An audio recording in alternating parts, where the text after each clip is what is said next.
아는 채 글을 쓰는 것에서 비교하라는 조건이 만약에 있었다고 한다면 굉장히 큰 글의 질적 차이가 만들어질 거라는 겁니다. 그래서 실체적 진실의 추구 여부에 있어서 검사와 변호사는 모두 공통적으로 실체적 진실이 중요하며 이를 추구하는 것이 목적이어야 한다고 생각한다. 이렇게 하면 공통점을 써줄 수 있는 것이죠. 그러나 객관적 인식의 가능 여부에 대한 판단은 다르다. 라고 하면서 검사는 이렇게 생각하는 반면 변호사는 이러이러하다. 라고 얘기할 수 있고요. 또한 그러다 보니 진실이 어떻게 결정 또는 확정되는가의 문제에 대해서 역시 또 다른 인식의 태도를 보여준다. 라고 하면서 진리관의 차이를 우리가 또 언급해 줄 수 있겠습니다.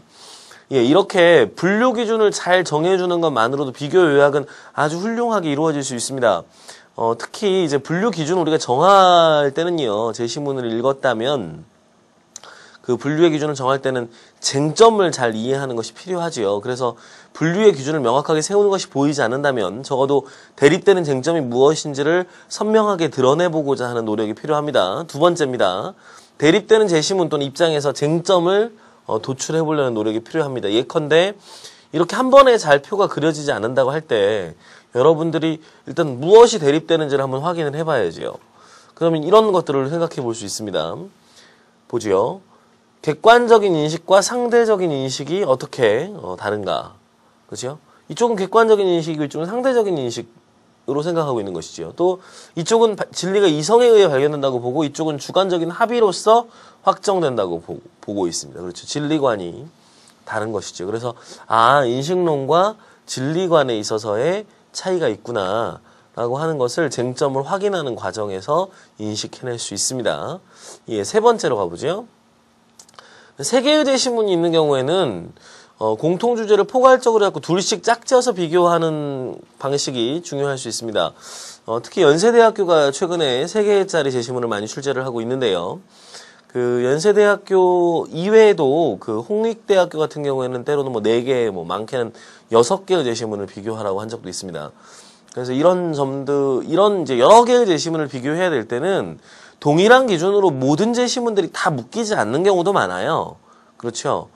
그러다 보니까 여러분들이 글을 읽어냈으면 이 제시문과 이 제시문이 뭔가 비슷한 점이 있다라고 하는 것들을 짝지어서 공통적인 것을 묻고 또 그 공통적인 것과 대립되는 것을 또 확인해서 쟁점을 만들고 하는 과정들이 필요할 수 있습니다.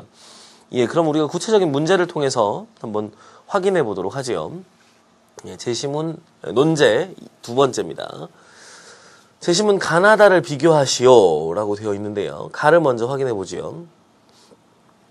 간디의 관점에서 볼 때 무엇보다 큰 폭력은 인간의 근원적인 영혼의 요구에 대해서는 조금도 고려하지 않고 물질적 이득의 끊임없는 확대를 위해 착취와 억압의 구조를 제도화한 서양의 산업 문명이었다.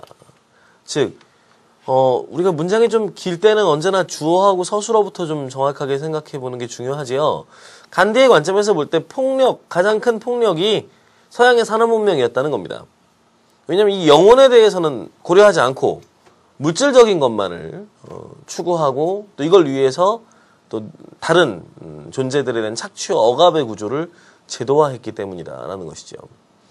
그렇습니다. 사실 이 경우에 인간의에서부터 끊임없는까지가 아니죠. 제도화한까지가 이 서양의 산업 문명을 수식하고 있는 부분이기 때문에 과도하게 긴 관형절로 우리가 잘 읽히지 않을 수 있는 문장이긴 합니다. 그래서 여러분들이 쓸 때는 조금 더 읽기 쉽게 쓰는 게 좋겠지요. 예, 어쨌거나 마저 보지요. 근대 산업 문명은 사람들의 정신을 병들게 하고 끊임없이 이기심을 자극하며 금전과 물질을 노예로 타락시킬 뿐만 아니라 내면적인 평화와 명상의 생활을 불가능하게 만든다. 예, 이 글이 하지만 좋은 점은요. 여러분들에게 좀 읽기에 좀 호흡이 긴 문장들이긴 하지만 읽는 과정에서 정확하게 호흡에 끊어지는 곳을 배려하고 있죠. 그래서 읽는 사람으로 하여금 불편함이 없게 읽히게 하고 있는 글이긴 합니다. 예, 글에 대한 평가는 좀 뒤로 미루고요. 내용을 좀 확인해 봅시다. 일단 근대 산업 문명이 인간을 너무 물질적으로 이렇게 물질적인 가치의 확대만을 위해 노력하다 보니까 인간의 물질의 노예가 되고 정신적인 안정은 멀어진다는 것이죠. 그로 인해 유럽의 노동계급과 빈민에게 사회는 지옥이 되고 비서구 지역의 수많은 민족은 제국주의의 찬탈 밑에서 허덕이게 되었다. 자, 이게 지금 간디의 관점입니다. 그렇죠? 마저 가겠습니다. 여기에서 간디 사상에서 물레가 가지는 상징적 의미가 드러난다. 간디는 모든 인도 사람들이 매일 한두 시간만이라도 물레질을 할 것을 권유하였다. 물레질의 가치는 경제적 필요 이상의 것이라고 생각한 것이다. 물레는 무엇보다 인간의 노역에 도움을 주면서 결코 인간을 소외시키지 않는 인간적 규모의 기계의 전형이다. 즉, 인간을 소외시키지 않는 규모의 기계까지만을 허용할 수 있다라는 생각을 간디는 가지고 있었습니다. 간디가 기계 자체에 대해 반대한 적은 없지만 거대 기계에는 필연적으로 복잡하고 위계적인 사회 조직, 지배와 피지배의 구조, 도시화, 낭비적 소비가 수반된다는 것을 주목했다. 그렇습니다. 과도하게 기계화되게 되면 그 안에서는 복잡하고 위계적인 사회 조직이 함께 발생하게 되고 또 지배와 피지배의 구조가 낭비적인 소비가 함께 나타나게 된다는 겁니다. 생산수단이 민중의 손에 있을 때 비로소 착취구조가 종식된다고 할 때 복잡하고 거대한 기계는 그 자체로 비인간화 억압의 구조를 강화하기 쉬운 것이다. 즉 지금 생산수단이 민중 자신의 손에 있어야 착취의 구조가 종식된다라고 하는 생각을 가지고 있고요.